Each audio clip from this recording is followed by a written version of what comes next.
about 7 years ago, I started this project with my really good friend Ayesha Mattu. Nura and I lived together in San Francisco at that time, and we're part of a writing group together, and we're sitting at a cafe just sort of chatting about how, as Muslim women, we never saw ourselves reflected in pop culture or media. And yet the only image that we ever saw of Muslim women was one as submissive, oppressed, and silent. And we decided to put together a collection of stories about love, because everyone loves a good love story. And that book came out 2 years ago. That was called Love, Inshallah, The Secret Love Lives of American Muslim Women.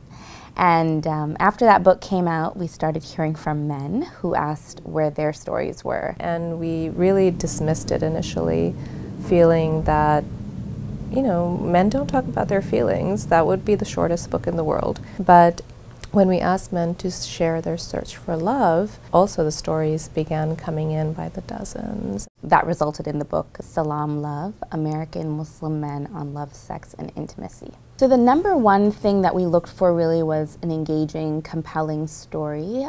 The men really shared in a way that we were definitely not expecting. And we ended up sort of separating them into different parts in the anthology. So we have the sort of awkward adolescent stories, and then we have a collection of stories that are sort of men in their 20s and 30s, how they're doing on that search. And then the third section is actually quite powerful. It's called In Sickness and Health, and it's what happens after happily ever after.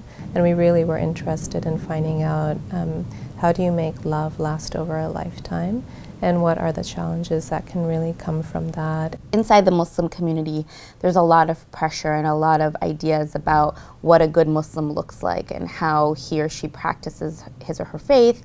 And I think that there needs to be room for all of us and all of the ways in which we express our faith and our relationship with God. And so that's something that I really hope that readers take away from this collection. There are many different paths, and we're all on our individual paths, but those paths don't have to be sort of opposed to one another, that we can all sort of walk forward together.